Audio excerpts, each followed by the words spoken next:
Google Maps-ում Տիգրանաշեն չկա, դարձել է քարքի, ինչ ճակատագիր է սպասվում Տիգրանաշենին։ Փաշինյանը Ռուսաստանի նկատմամբ ոչ բարեկամական քաղաքականություն է վարում Պետդումայի նախագահի հայտարարությունը։ Բաքուն նորից է բարբաջել այսպես կոչված Զանգեզուրի միջանցքի մասին, Ադրբեջանն իր բեռնափոխադրումների շահն է հաշվարկում։ Եթե այս կիրակի լինեին ընտրությունները, նորընտիր ազգային ժողովը բաղկացած կլիներ 4 քաղաքական ուժից, Գելափի հարցման արդյունքները։ Ռոսսելխոզնadzորը ծաղկային սահմանափակումներից բացի հայտարարել է նաև հայկական միրգ բանջարեղենի հետ կապված խնդիրների մասին։ Հայաստանի 31 բուհի 119 մասնագիտության համար որևէ դիմորդ չի եղել, որ մասնագիտություններն են, որ այլևս հետաքրքիր չեն երիտասարդներին։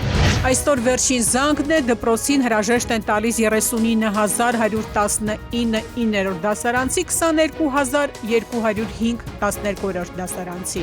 Օրվա ընթացքում պահպանվող հատուկ տարածքներ է տեղափոխվել վերջին զանգի միջոցառման մասնակից 129 տրանսպորտային միջոց, ղեկին նաև անչափահասներ են եղել։ Բարի երեկո, դուք դիտում եք ժամի գլխավոր թողարկումը։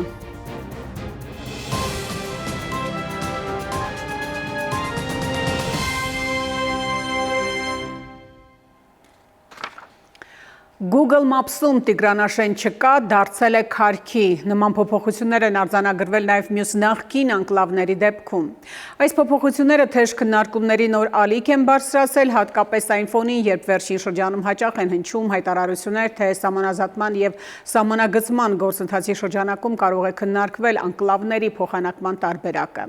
Հայկական կողմում ասում են, թե Տիգրանաշենի հարցը կլուծվի հենց սահմանազատման արդյունքում։ Հիշենք, ավելի վաղ Փաշինյանը խոսում է անկլավների հնարավոր փոխանակման մասին հանրաքվեի միջոցով։ Google Maps-ում հայկական Տիգրանաշենի անունն այլևս չկա, անհետացել է։ Քարտեզում նախկինում եւ հայատար Տիգրանաշեն էր գրված, եւ ադրբեջանական անվանումով տեղանունը։ Հիմա միայն ադրբեջանականն է տեղանունը։ Տիգրանաշենի տեղը Google Maps-ում գրած է քարքի ու սենց մի հատ կվադրատ է դրած շուրջը։ Այսինքն դա մերը չի այլևս։ Մեր ստրատեգիական ճանապարհը Երևանից դեպի Սյունիք գնացող հիմա մենք այլևս չունենք, գտնվում է ադրբեջանցիների ձեռքում։ Ըստ քարտեզագիրների, փոփոխությունը քարտեզում կարող էր կատարված լինել միայն համապատասխան պետական կառույցներից ստացված տվյալների արդյունքում։ Ադրբեջանցին վերցնում է Google Map-ը վերցնում է, վրան ավելացնում ադրբեջանական իր անունը, անգլերենը ճնջում, ադրբեջանական անունն է դնում հայկականը, դա հետո ցույց է տպում է իր թերթերում Google Map-ը էդի չի արել։ Արցախի քարտեզում էլ հայատար Ստեփանակերտ էր գրված, հիմա միայն ադրբեջանական անվանումն է մնացել։ 3 տարի Ադրբեջանն օկուպացրել է Արցախը։ Արարատի մարզի Տիգրանաշեն բնակավայրի շուրջ տարածված տեղեկություններին, Google Maps-ի տեղանունների մտահոգիչ փոփոխություններին Նիկոլ Փաշինյանն է արձագանքել։ Google-ում որևէ անուն է փոխվել, Google-ի գոյության ողջ ընթացքում այդ անունը եղել է այդտեղ։ Սկսենք այդտեղից ողջ ընթացքում։ Այսինքն Google Maps-ը կամ Google Earth-ը ինչքան գոյություն ունեցել է, տանում է այդտեղ եղել։ Այլ բան, որ ոմանք նոր են նկատել դրան մասին։ Տիգրանաշենի հնաբնակներն ու տարեցներն ավելի լավ գիտեն։ Արարատի մարզում միշտ հայկականն է եղել։ Դա կարող են վկայել նաև հնագետները փաստերով։ Հայկականն է եղել։ Այստեղի գյուղը հայեր են ապրել, ճանապարհ են քալլու, մենակ քարերը կա։ Ընդեղ են ապրել, հայերն են դե ապրել։ Այնտեղ ձորում գյուղատեղիներ կան, խաչքարեր կան եւ այլն, որոնք խոսում են 12-13-րդ դարերի, որոնք խոսում են այդ տարածքներում ապրած խաչքարը հայ ժողով, խաչքարը միայն հայկական, դուք դուրս եկաք հայկական մշակույթի տարածույթից, այդ սահմանը խաչքար չկա։ Փաշինյանն ասում է, որ Տիգրանաշենի հարցը պետք է լուծվի սահմանազատման արդյունքում։ Փաշինյանը նախկինում հայտնել է նաև անկլավների փոխանակման հնարավոր տարբերակների մասին հանրաքվեով։ Որևէ մեկը չի կարող այդ սցենարի գնալ առանց Հայաստանի Հանրապետության ժողովրդի կամքի արտահայտման։ Ես ուզում եմ, եթե խոսքը գնա դրա մասին, եթե խոսք գնա տարածքի փոխանակման մասին, դա հստակ է, որ առանց Հայաստանի Հանրապետության քաղաքացիների դիրքորոշման դա հնարավոր չէ անել։ Իսկ եթե Տիգրանաշենից տեղահանություն լինի, ուր են տեղափոխվելու ապրելու տիգրանաշենցիները։ Մարզպետարանից, Պարույր Սևակ խոշորացված համայնքից, որի մեջ է մտնում նաև Տիգրանաշենը, հայտնեցին, որ տիգրանաշենցիների հնարավոր տեղահանման դեպքում բնակարանով ապահովելու ընդունված պաշտոնական որոշում դեռ չկա։ 40 տնտեսություն է, էլի, այն կարգավիճակը, որ ժողովրդի հետ կապված ունեցել ենք, նույն կարգավիճակով շարունակում է մնալ։ Ինչ որ նորություն ասված ոչ մի բան չկա, որ դեզի ասենք ասել։ Տիգրանաշենը անկլավ չէ, այն պատմական հայկական գյուղ է, որն ունեցել է Քարքե անվանումը։ Տիգրանաշենցիները չեն պատրաստվում լքել հարազատ գյուղ, ասում են, հարկ եղած դեպքում կկանգնեն զինվորի կողքին ու կռիվ կտան իրենց հողի համար։ Գիտեն, գիտակցում են Տիգրանաշենի կարևոր դերն ու նշանակությունը։ Եթե գյուղը հանձնեն, Սյունիքն ու Վայոց ձորը կվտանգեն։ Ավելին, Երևանը Իրանին կապող միջպետական մայրուղու մի հատվածի վերահսկողությունը մեկընդմիշտ կանցնի Ադրբեջանին։ Ինչ ճակատագրի կարժանանա հայկական Տիգրանաշենը, քաղաքագետներն ու փորձագետները միայն մի հարցում են համոզված. եթե այն անցավ ադրբեջանական տիրապետության տակ, Տիգրանաշենի հանձնումը Սյունիքի ու Վայոց ձորի մահավճիռը կդառնա։ Նաիրի Մուրադյան, ժամը լրատվական։ Բաքուն նորից է բարբաջել այսպես կոչված Զանգեզուրի միջանցքի մասին, Ալիևի հատուկ ներկայացուցիչը Ջաբրայելի, Գուպատլի և Զանգիլանի շրջաններում ասել է, թե այսպես կոչված Զանգեզուրի միջանցքի իրագործումը շարունակվում է։ Հաջիևը նաև իրենց պլաններն է բարձրաձայնել, հույս ունեն, թե այս նախագծի իրականացումը ոչ միայն կապահովի Ադրբեջանի հիմնական մասի և Նախիջևանի միջև ուղիղ ցամաքային կապ, այլև կստեղծի միասնական օղակաձև երկաթուղային ցանց, տարեկան հավելյալ 15 միլիոն տոննա բեռ տարանցելու հնարավորություն տալով Ադրբեջանին։ Վարչապետ Նիկոլ Փաշինյանը Ռուսաստանի նկատմամբ ոչ բարեկամական քաղաքականություն է վարում, հայտարարել է Պետդումայի ղեկավար Վյաչեսլավ Վոլոդինը։ Սոցցանցի ռեժիմում գրառման մեջ նա հավելել է նաև, որ Ռուսաստանի վերաբերմունքը հայ ժողովրդի նկատմամբ բարեկամական է։ Ոչ ոք չի ցանկանում, որ Հայաստանը դուրս գա Եվրասիական տնտեսական միությունից, բայց իրավիճակը արտասովոր է, հայտարարել է Ռուսաստանի փոխվարչապետ Ալեքսեյ Օվերչուկը։ Նրա խոսքով շատ տարօրինակ արտասովոր իրավիճակ է, մենք կողմ ենք, որ Հայաստանը մնա ԵԱՏՄ-ում, բարգավաճի ու շարունակի զարգանալ նույն տեմպերով, ինչպես որ արել է վերջին տարիներին, ասել է Օվերչուկը ու հավելել, որ Հայաստանի ղեկավարությունն էլ է հայտարարում, որ ուզում է մնալ կառույցում։ Նա նաև ընդգծել է, որ Հայաստանի վարչապետ Նիկոլ Փաշինյանի Աստանայում սպասվող ԵԱՏՄ գագաթնաժողովին չմասնակցելու որոշումը խոսում է այն մասին, թե ինչպես է նա դասավորում իր առաջնահերթությունները։ Ռոսսելխոձնազորը Հայաստանից ոչ միայն ծաղիկների, այլև միրգ, բանջարեղենի, մատակարարումների հետ կապված խնդիրներ է արձանագրում, այս մասին հայտնել է գերատեսչության ղեկավարը։ Ռոսսելխոձնազորը ի դեպ մայիսի 22-ից ժամանակավորապես սահմանափակել է ծաղկային արտադրանքի ներմուծումը Հայաստանից։ Ըստ ռուսական կողմի այս որոշումը ընդունել են Ռուսաստանի բուսասանիտարական անվտանգությունը պաշտպանելու նպատակով, քանի որ Հայաստանից ներմուծված ծաղիկներում արձանագրվել են բազմաթիվ խախտումներ։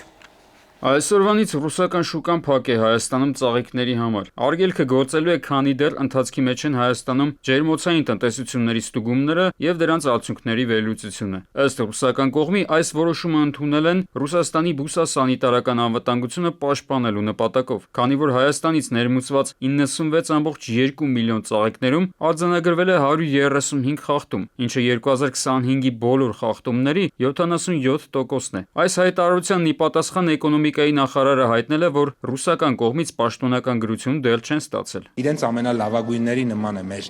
ջերմատնային տնտեսությունները, սա է, եւ դա մեծ հնարավորություն է տալիս Եվրոպական միության շուկա եւ Ամերիկայի Միացյալ Նահանգները արտահանում իրականացնել։ Ուրեմն մի այդպիսի աուկցիոն կա Հոլանդիայում, այդ որակը այնտեղ վաճառվում է։ Հայաստանում ծաղկի ֆերմաները մոտ 200 հեկտար տարածք են զբաղեցնում, որոնց կեսը հիմնվել է վերջին տարիներին։ Իսկ արտադրանքը գրեթե ամբողջությամբ պատահանվում է հենց Ռուսաստանի դաշնություն։ Այդուհանդերձ էկոնոմիկայի նախարարը բավականին լավատես է։ Քննարկում ենք տնտեսվարողների հետ, ինչպես աջակցենք, որպեսզի մատչելի ծավալով մտնեն եւ իհարկե նաեւ հավաքական, որովհետեւ այնտեղ մինիմում 500,000 հատի բան կա, եթե 1 միլիոն ավելի գինը հարմար կլինի եւ այսպես շարունակ։ Ռոսսելխոզնadzորի պատվիրակությունը հիմա Հայաստանում է։ Առաջիկա օրերին կառույցի անդամները հայ գործընկերների հետ ստուգումներ են անցկացնելու 8 բուսաբուծական եւ 4 ձկնաբուծական արտադրություններում։ Դրանց արդյունքներից են կախված լինելու արտահանման հետագա սահմանափակումները։ Փորձագետների կարծիքով ռուսներն անհրաժեշտության դեպքում կարող են խախտումներն ապացուցող փաստեր ներկայացնել, բայց սա հայկական կողմի համար ընդհանրապես քաղաքական ազդակ է։ Ես չեմ կարծում, որ այս պահին գոնե թե երկարատև կիրառման ավելի նպատակահարմար գործիքներ են, նկատի ունեմ օրինակ գազի գնի թանկացում, ինչը իսկապես Հայաստանի Հանրապետության տնտեսության համար կունենա կատաստրոֆիկ ազդեցություն։ Ռուսաստանի համար Հայաստանը մերձավոր արտասահման է, կարևոր ռազմավարական կետ, որի շուրջ տեղի ունեցող աշխարհաքաղաքական process-ներում ամեն կերպ փորձելու է առաջ մղել սեփական շահերը, այդ թվում տնտեսական լծակների միջոցով։ Այլ բան, որ այդ լծակները դժվար թե օգտագործվեն ամբողջ ներուժով, նշում են փորձագետները։ Կարող ենք տեսնել օրինակ Ռուսաստանում հայ աշխատողների հետ կապված խնդիրներ փաստաթղթային, նույնը կարող ենք տեսնել վարորդական իրավունքի վկայականների հետ կապված որոշակի խնդիրներ, որոշակի արտաքսման դեպքեր կարող ենք տեսնել, որը համատարած բնույթ չի կրի, ինչպես օրինակ Վրաստանի պարագայում։ Ծաղկի արտադրությունը մի նրբություն ունի։ Եթե գյուղմթերքի ավելցուկը տնտեսվարողները կարող են հանձնել վերամշակող գործարաններին եւ կրել նվազ կորուստներ, ապա ծաղկի դեպքում ավելցուկը որևէ մեկին պետք չի լինելու։ Բիզնեսմենները կարող են ահռելի վնասներ կրել։ Արմեն Նաթալյան, ժամը լրատվական։ Արմենիայում լրատվական երեկոն շարունակվում է եւ կհանդիպենք քիչ անց։ Եթե այս կիրակի լինեին ընտրությունները, նորընտիր ազգային ժողովը բաղկացած կլիներ 4 քաղաքական ուժից, Գելափի հարցման արդյունքները։ Այսօր վերջին զանգն է, դպրոցին հրաժեշտ են տալիս 39,119 դասարանցի, 22,205 12-րդ դասարանցի։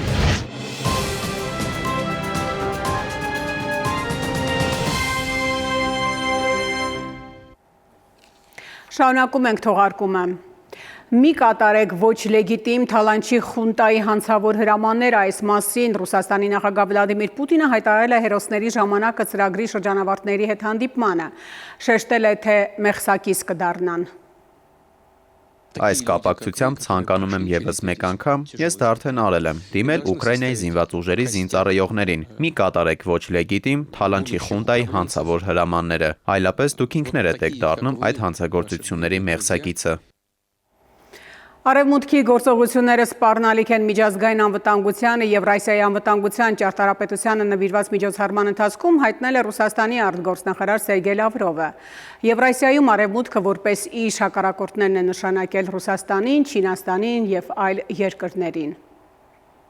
Շվեդիայում ՆԱՏՕ-ի արտգործնախարարների գագաթնաժողովի շրջանակում հանդիպել են Դաշնքի գլխավոր քարտուղարը եւ ԱՄՆ պետքարտուղարը։ Մարկ Ռյուտեն հայտարարել է, որ ՆԱՏՕ երկրների պաշտպանական ծախսերը մեծապես ավելացել են։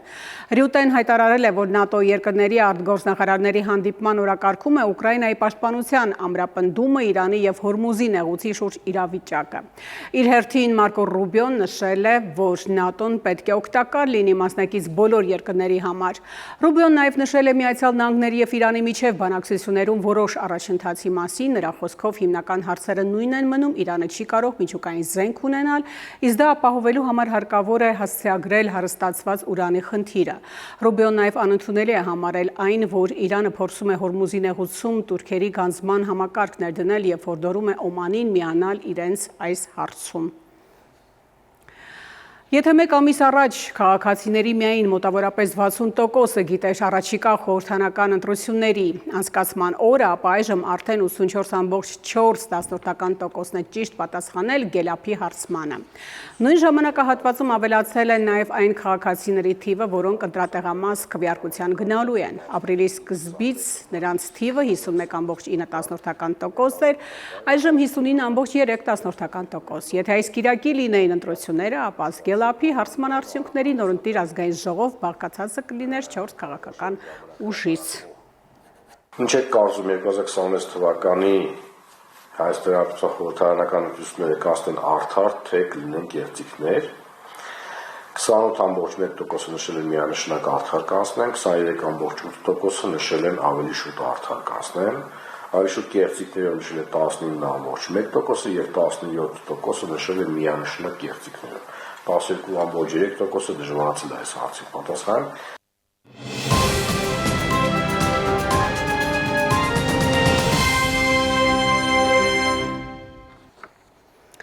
Հակի առաջնահերթ խնդիրներից մեկը անվտանգության ապահովումն է քաղաքական այս թևում, խոստանում են իշխանության գալու դեպքում հարգել Հայաստանի ստանձնած միջազգային պայմանագրային պարտավորությունները, շարունակել Ադրբեջանի և Թուրքիայի հետ խաղաղության հաստատման և հարաբերությունների կարգավորման գործընթացը։ Այդ գործընթացը արդյունավետ դարձնելու և դրա փոխադարձությունը ապահովելու, ինչպես նաև Հայաստանի ներքին կառավարման գործերին միջամտելու բոլոր փորձերը բացառելու համար ՀԱԿ-ը անհրաժեշտ է համարում ամրապնդել Հայաստանի ինքնիշխանությունը ու դիմադրողականությունը։ Համարում են, որ խաղաղությունը երաշխավորված, երկարաժամկետ դարձնելու և Հայաստանի ինքնիշխանությունը ապահովելու համար պետք է ստեղծվի հաղորդակցման ուղիների այնպիսի ենթակառուցվածք, որը կբացառի Հայաստանի միակողմանի կախվածությունը Ադրբեջանից և Թուրքիայից։ Մեր ծրագրի հետ ծանոթացեք, Արամ Մանուկյանն էլ մեր երկրորդն է, ինքը անկախության հռչակագրի հայտնի լեգենդար կարդացողն է։ Մեր գլխավոր խնդիրը այն է, որ խաղաղություն հաստատենք, բայց առանց մեր հայությունը կորցնելու։ Ուժեղ Հայաստան կուսակցության անդամները Թալինում են եղել, Նարեկ Կարապետյանը պատմել է, որ Թաթուլ գյուղում բնակիչները իր հետ զրույցում վերհիշել են, որ իրենց նախնիները եկել են Արևմտյան Հայաստանից, որտեղ եկեղեցին էր նրանց հաց տալիս, որ կարողանային գոյատևել։ Նարեկ Կարապետյանը նաև ընդգծել է Սամվել Կարապետյանը ու թալինցիներն էլ նույն արմատից են սերում։ Մեր աղքատ շրջանները պետքա գործ գա։ Երկրի ընթացքը փոխելու մասին է Ուժեղ Հայաստան դաշինքի ցուցակը գլխավորող Նարեկ Կարապետյանը խոսում թալինցիների հետ հանդիպմանը։ Այս ինչ ասում ենք տնտեսական, դրա նպատակը մենակ այդ լավ ապրելը չի, դրա նպատակը, որ երբ որ հայը լավ է ապրում, ի տարբերություն աշխարհի բոլոր ժողովուրդներ, ինքը շատ երեխա է ունենում, մեծ տոհմ է ունենում, ու հուր, եղբայր իրար հետ իրար բռնած, այդ ուժն են սարքում, այն ուժը, որ ամբողջ Օսմանյան կայսրությունը իր ամբողջ հզորությամբ չկարողացավ ջարդի։ Մենք պահեցինք մեզ։ Ընտրապայքարում երրորդ համարով ներկայացող քաղաքական այս ուժն իշխանության գալու դեպքում կստեղծի հիմնադրամ, որի նվիրատուն կլինի աշխարհասփյուռ հայությունը։ Այն բազմազավակ ընտանիքներին աջակցություն կտրամադրի։ 4-րդ երեխայի համար 2 միլիոն դրամ, 5-րդը ծնվելիս բնակարան։ Վստահ եղեք, փոփոխությունները իրար հետ բերենք։ Այսպես է Ուժեղ Հայաստան դաշինքը նախատեսում կանխել մեր երկրի ժողովրդագրական ճգնաժամը, խթանել ծնելիության աճը։ Իշխանության ղեկին քաղաքական թիմը չի մոռանա նաև այն ընտանիքներին, որոնք բազմազավակ չեն, բայց գլխավերևում էլ սեփական կտուր չունեն։ Նրանք էլ տանտեր կդառնան աննախադեպ էժան հիփոթեկով, խոստանում է Ուժեղ Հայաստանը։ Էդուարդ Պողոսյան, ժամը լրատվական։ Բոլորին դեմ եմ կուսակցության պատգամավորության թեկնածուներ այսօր իրենց խոսքով բոչկային գլորել ընտրություններին մասնակից բոլոր քաղաքական ուժերի վրա։ Կուսակցության ներկայացուցիչները քաղաքական ուժերի զինանշաններով պատված պլաստիկե տակառներ են գլորել Մաշտոցի պողոտայով։ Նրանք պարզաբանել են, որ այդպիսով ցույց են տալիս իրենց վերաբերմունքը բուն ընտրություններին և նախընտրական պրոցեսներին և ևս մեկ անգամ վերահաստատել են իրենց խոստումը ընտրվելու դեպքում փոփոխել ընտրական օրենսգիրքը, դարձնել ավելի արդար ու հրաժարվել մանդատներից։ Այն ակցիաները, որոնք մենք կազմակերպում ենք, դրանց մեջ ոչ մի անհրաժեշտություն չկա, այո, միգուցե դա ծիծաղելի է մարդկանց համար, նայում են, ոգևորվում են, դրական լիցքեր են ստանում, բայց այն ինչը որ մենք կազմակերպում ենք, այդ ամեն ինչի մեջ կա քաղաքական մեսիջ ու կոնկրետ այս բոշկա գլորելու քաղաքական մեսիջը այն է, որ դուք բոլորդ մեր քաղաքացիները մեզնից լավ գիտեն, թե ներկա քաղաքական դաշտում ինչա տեղի ունենում, ինչ են անում քաղաքական ուժերը իրար հետ, բոշկա են գլորում։ Քաղաքացիական պայմանագիր կուսակցության պատգամավորության թեկնածուները այսօր շրջել են Երևանի նոր վարչական շրջանում, կուսակցության անդամները պտտվել են բակերում, Քարոզ Արշավը լավ առիթ է դարձել նախորդ տարիներին մայրաքաղաքի այս շրջանում ենթակառուցվածքների նորոգման և բարեկարգման նպատակով իրականացված աշխատանքների որակին ծանոթանալու համար։ Քաղաքացիական պայմանագիր կուսակցության առաջնորդը խոսել է վարչական շրջանի բնակիչների հետ, լսել նրանց խնդիրներ ու առաջարկները, որոնք հիմնականում սոցիալական են եղել։ Նիկոլ Փաշինյանը շրջայցի ընթացքում նաև մասնակցել է բակերից մեկում կազմակերպված ծառատունկին։ Պատրություններ 2026-ին քվեարկում ենք, որովհետև պետությանը, անկախությանը, ապագային, խաղաղությանը, նոր-նորքին, Երևանին, Հայաստանին, փառք նահատակներ են երկեցել Հայաստանի Հանրապետությունը։ Ձեր շրջանի պահին չեն կարող քարտեզ տալ կամ նկարվել, վերջում գայացանի մոտ կանգարկ ունենանք, այնտեղ քարտեզներ կնվիրենք և կնկարվենք։ Հանուն Հանրապետության կուսակցությունը խոստանում է բարձրացնել կրթական մակարդակը, ատեստացիոն և թեստային համակարգի ներդրումը ըստ կուսակցության առաջնորդի տարիներով կտանքների է ենթարկում ուսուցչին։ Արդյունքում, սակայն, կրթության որակը չի փոխվում։ Ուժեղ դպրոցը ըստ հանուն Հանրապետության կուսակցության սկսվում է արժանապատիվ ուսուցչից։ Այստեղ համարում են, որ ուսուցչին ոչ թե պետք է գնահատել թղթով, այլ արդյունքով, աշակերտի գիտելիքով, առաջընթացով։ Մենք առաջարկում ենք արմատապես փոխել համակարգի տրամաբանությունը, ձևի փոխարեն իրական գիտելիք, անվստահության փոխարեն հարգանք, վստահություն ուսուցչի հանդեպ և հստակ պատասխանատվություն կրթության իրական որակի համար։ Միասնության թևեր կուսակցության վարչապետի թեկնածու Արման Թաթոյանի համար այսպես կոչված անկլավների հարց գոյություն չունի, նա այսօր հրավիրված ասուլիսում նշել է, որ իր համար առաջնային է բացառապես Հայաստանի և հայ ժողովրդի տոտալ անվտանգության հարցը։ Արման Թաթոյանը բացարձակ կեղծիք է որակել գործող իշխանությունների այն թեզը, թե Տավուշի տարածքները ու Տիգրանաշենը հնարավոր է փոխանակել կամ համեմատել Ադրբեջանի տարածքում գտնվող հայկական էքսկլավ Արծվաշենի հետ։ Խորհրդարանական ընտրություններին մասնակցող Միասնության թևեր կուսակցության ցուցակը գլխավորող Արման Թաթոյանը ամփոփել է նախընտրական քարոզչության վերջին 2 շաբաթները։ Ըստ Թաթոյանի քարոզարշավն ընթանում է վախի և սպառնալիքների մթնոլորտում։ Քաղաքական ուժի առաջնորդի կարծիքով երկրում ստեղծված իրավիճակից կարող է դուրս բերել այնպիսի քաղաքական ուժ, որը ոչ մեկից կախվածություն չունի։ Ես աշխատել եմ պետական ամենատարբեր հիմնարկներում, կարող եմ հստակ պատկերացնում ինչպես երկիրը պետք է կառավարել, ինչպես են աշխատում պետական մարմինները, որովհետև պետություն ղեկավարելը տենց կատակ բան չի, սա շատ բարդ պրոցես է։ Արման Թաթոյանի պնդմամբ երկրին անհրաժեշտ է այնպիսի ղեկավար, որը կկարողանա արդյունավետ կառավարել ճգնաժամային իրավիճակներում։ Պատգամավորությամբ թեկնածուն իրեն համարում է Հայաստանի իրավունքների պաշտպան և հայտարարել է, թե այդպիսին կմնա մինչև վերջ։ Թաթոյանի պնդմամբ երկիրը պետք է ղեկավարվի իր շահերով, այլ ոչ թե այլ պետությունների։ Չունենք մենք ոչ մի հովանավորներ, մեր ժողովուրդը մեր հովանավորն է, մեր երկիրն է ու մենք մեզանով պետք է ամեն ինչ անենք եւ պետքա վերջ դնենք այն հարցին, ում շահերի համար ենք մեր ընտրություն կատարում։ Մենք ոչ մեկի շահերի համար ընտրություն չենք կատարում։ Ասուլիսին հաջորդել է քաղաքական թիմի քարոզարշավը Երևանի Աջափնյակ վարչական շրջանում, որտեղ կուսակցականները բնակիչներին իրենց ծրագրերն են ներկայացրել։ Միասնության թևերը նախատեսում է պետական բուհերում Հայաստանի քաղաքացիների համար կրթությունը դարձնել անվճար, իսկ մասնավոր բուհերում ներդնել ուսման և ապրելու ծախսերի հատուցման վարկերի ճկուն համակարգ, առանց ուսման ընթացքում վճարման պարտավորության։ Մտածել ինչպես մնալ հայրենիքում, Հայաստանում, դրա համար մենք պետք է առաջին հերթին ունենանք արդար կրթության համակարգ։ Միասնության թևեր կուսակցությունը կոչ է անում ընտրություն կատարել առաջնորդվելով բացառապես Հայաստանի պետական և ազգային շահերով։ Դավիթ Թադևոսյան, ժամը լրատվական։ Ռեֆորմիստների կուսակցությունը շարունակում է ներկայացնել իր առաջնահերթությունները, երկիրը դարձնել կարգավորված, անվտանգ և գրավիչ կրիպտո կենտրոն տարածաշրջանում ներգրավելով ներդրումներ, ստեղծելով աշխատատեղեր և բարձրացնելով տնտեսության թափանցիկությունը։ Պատգամավորության թեկնածուները նշել են, որ քարոզարշավի ընթացքում բազմաթիվ մարդիկ մոտեցել են, զրուցել, բարձրաձայնել իրենց խնդիրները ու կիսվել մտահոգություններով։ Նրանց խոսքով քաղաքացիների աջակցությունը ու վստահությունը մեծ պատասխանատվություն է իրենց համար։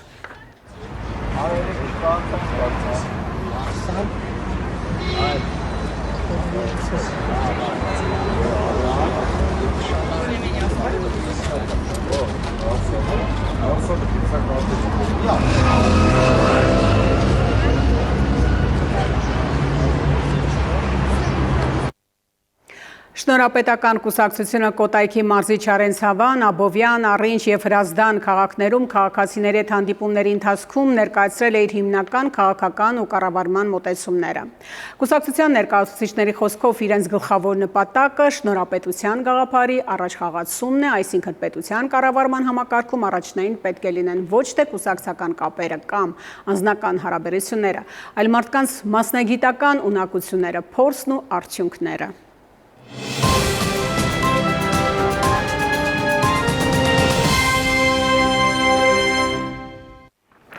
Այսօր վերջին զանգն է Հայաստանի կրթության, գիտության, մշակույթի եւ սպորտի նախարարությունից տեղեկացնում են, որ շրջակրթական ուսումնական հաստատությունները 2025-2026 ուսումնական տարում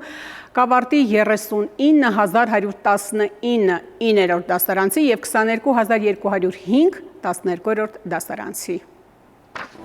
Այսօր դպրոցներում տոնական ու միաժամանակ հուզիչ մթնոլորտ էր, հնչեց վերջին զանգը, ազդարարելով դպրոցական կյանքի ավարտն ու նոր ճանապարհի սկիզբը շրջանավարտների համար։ Ծաղիկներով, ժպիտներով ու երբեմն էլ արցունքներով լի օրը դարձավ հիշողություններով ու հրաժեշտի խոսքերով հարուստ գեղեցիկ տոն։ Այստեղ նրանք գտել են ընկերներ, ունեցել առաջին հաղթանակներն ու անհաջողությունները, սովորել ու մեծացել։ Իսկ այսօր արդեն եկել է հրաժեշտի պահը։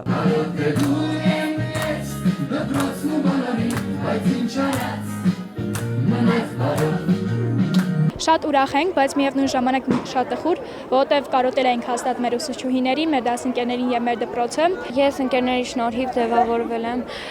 որ պետք է ցուցաբերեմ հարգանք ուրիշների հանդեպ։ Այսօր առանձնահատուկ է նաեւ ուսուցիչների համար։ Նրանք իրենց սաներին սիրով ու հպարտությամբ էին ճանապարհում դեպի նոր կյանք։ Նրանց մաղթում եմ կանաչ ճանապարհ, որպեսզի դիմանան այս մեծ աշխարհի փորձություններին։ Կտանեն մարդկային որակներ, որոնք այսօր ցավոք սրտի մի քիչ պակասել են։ Վերջին զանգը հուզիչ է նաև ծնողների համար։ Տարիներ առաջ էր, որ երեխաներին առաջին անգամ դպրոց բերեցին, իսկ այսօր արդեն ճանապարհում են դեպի մեծ կյանք։ Մեծ համար երազմակուր, մենք ձեզ համար գուցե ոչինչ։ Եվ ահա հնչեց վերջին զանգը, բայց շրջանավարտների համար սա ոչ թե ավարտ է, այլ նոր կյանքի սկիզբ, լի նպատակներով, երազանքներով ու մեծ սպասումներով։ Քնարիկ Պետրոսյան, Տիգրան Հունանյան, ժամը լրատվական։ Տաղավար կվերադառնանք կարճատև դադարից հետո։ Հայաստանի 31 բուհի 119 մասնագիտության համար որևէ դիմորդ չի եղել, որ մասնագիտություններն են, որ այլևս հետաքրքիր չեն երիտասարդներին։ Օրվա ընթացքում պահպանվող հատուկ տարածքներ է տեղափոխվել վերջին զանգի միջոցառման մասնակից 129 տրանսպորտային միջոց, ղեկին նաև անչափահասներ են եղել։ Օրվա առավելագույն ջերմաստիճանը 26-ն է, ավելին քիչ ուշ։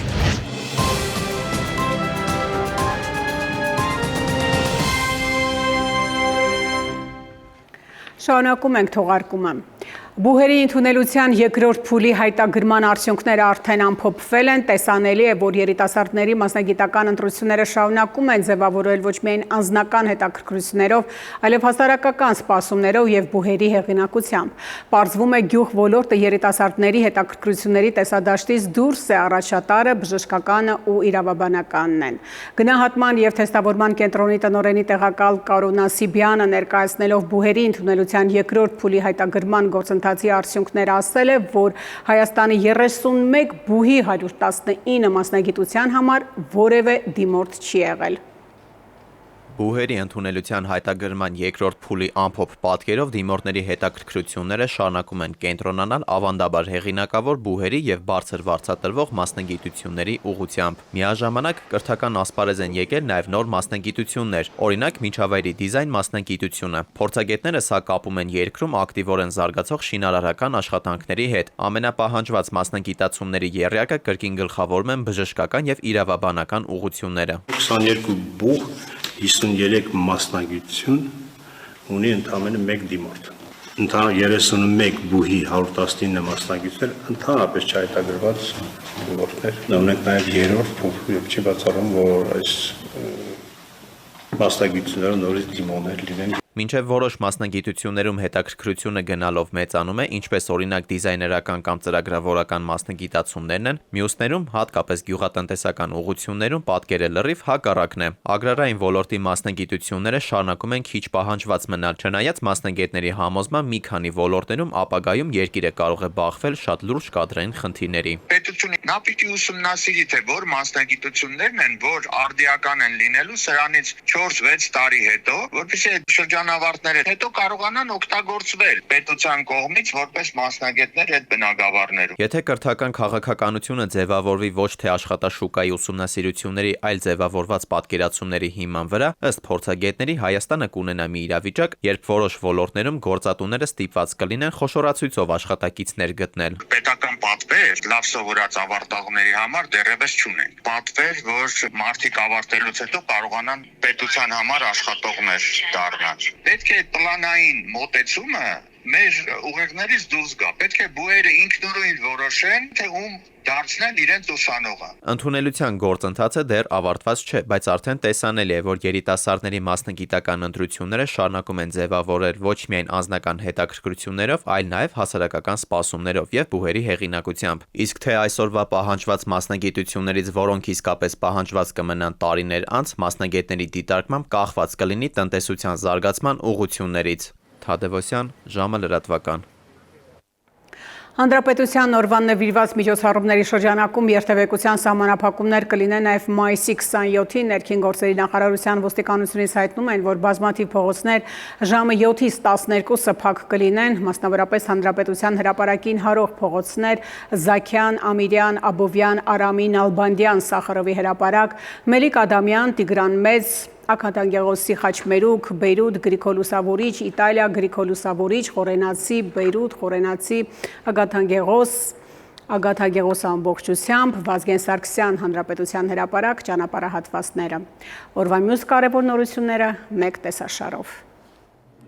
Վաղ առավոտյան ազգային անվտանգության ծառայությունը խուզարկել է Մայր Հայաստան կուսակցության գրասենյակը։ Ավելի ուշ քաղաքական այդ թևի ղեկավար Անդրանիկ Թևանյանի բնակարանը։ Թևանյանը հայտնել է, որ այժմ որևէ կարգավիճակ չունի, նրա խոսքով իրավապահները գրասենյակից վերցրել են հին հեռախոսը եւ համակարգիչ, սակայն կարևոր փաստաթղթեր չեն եղել։ Թևանյանը կարծում է, որ գործողությունները խոչընդոտում են իրենց նախընտրական քարոզարշավը եւ խաթարել են նախատեսված ճեպազրույցը։ Դեպքերն ի դեպ հաջորդեցին Փաշինյանի հայտարարությունը, թե ազգային անվտանգության ծառայությունը պատրաստվում է Թևանյանի դեմ հաղորդում ներկայացնել հայրենիքի դավաճանության հոդվածով։ Ոստիկանությունը պահպանվող հատուկ տարածքներ է տեղափոխել վերջին զանգի միջոցառման մասնակից 129 տրանսպորտային միջոց, որոնցից 66-ի ղեկին եղել է անչափահասներ։ Ոստիկանությունից հաղորդել են միջոցառումների անվտանգությունն ապահովելու նպատակով տրանսպորտային միջոցները չվստահել անչափահասներին։ Հիշեցնում են, որ վերջին զանգի միջոցառումների անվտանգությունն ապահովելու նպատակով ոստիկանությունը հանրապետության ողջ տարածքում իրականացնում է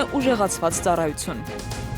Սևանալիճ են բաց թողել շուրջ 120,000 Սևանի իշխանի մանրածուկ։ Ծրագիրը նպատակ ունի վերականգնել լճի կենսաբազմազանությունն ու պահպանել էկոհամակարգի կայունությունը։ Շրջակա միջավայրի նախարարությունում համարում են, որ սա ներդրում է նաև ապագա սերունդների բնապահպանական անվտանգության համար։ Գործողությունը համահունչ է կենսաբազմազանության միջազգային օրվա այս տարվա կարգախոսին, գործել տեղական մակարդակում հանուն գլոբալ արդյունքի։ Հայաստանը նաև հոկտեմբերին կհյուրընկալի ՄԱԿ-ի կենսաբազմազանության COP17 համաժողովը, նպատակ ունենալով այն դարձնել գործնական արդյունքների հարթակ։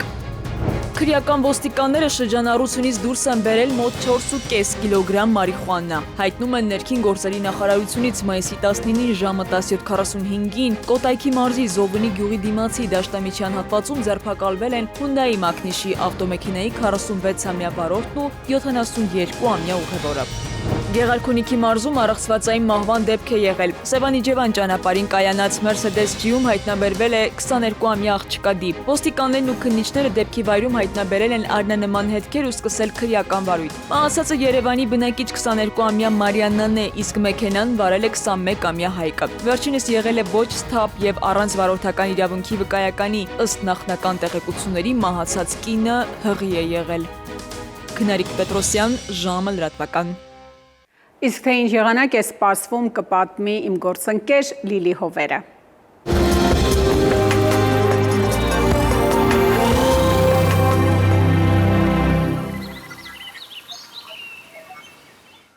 Բարերեկո եղանակի տեսության հովանավորն է իտալական ունիկալ ապրանքանիշը, իր որակյալ և գերխնայող գազի կաթսաներով, դրանք պաշտոնապես ներկայացված են էքստերիեր խանութ սրահներում, ունիկալ տարվա բոլոր եղանակներին, Մետեոաշխարհ նախ Հայաստան, մեր երկրի մեծ մասում շաբաթն ու կիրակին կանցնեն տեղումներով, առանձին վայրերում սպասվում է նաև կարկուտ, ջերմաստիճանը առաջիկա օրերին կբարձրանա ևս 4-ն իշ, վաղը ցերեկը Շիրակում, Կոտայքում, Գեղարքունիքում, Արագածոտնի եւ Վայոց ձորի լեռնային գոտիներում կդիտվի 16-ից 19 աստիճան։ Վայոց ձորի եւ Արագածոտնի նախալեռներում սպասվում է 20-ից 24, Լոռիում 18-ից 21, Տավուշում, Արարատում, Արմավիրում առավելագույնը 24 աստիճան։ Սյունիքի հովտային գոտիներում կանխատեսվել է 23-ից 26, Սյունիքի նախալեռներում 16-ից 19 աստիճան։ Երևանում շաբաթն ու կիրակին կանցնեն տեղումներով։ Այս գիշեր սպասվում է 10-ից 13, ցերեկը 20-ից 23, երեկոյան 16-ից 18 աստիճան։ Այս թողարկումից հետո դիտեք ընտրության ժամը հաղորդում այսօրվա հյուրն է քաղաքացիական պայմանագիր կուսակցության падգամավորության թեկնածու Վահագն Ալեքսանյանը։ Արմենիայի ուղիղ եթերում լրահոսը սպառված է, շնորհակալություն ուշադրության համար, ցտեսություն։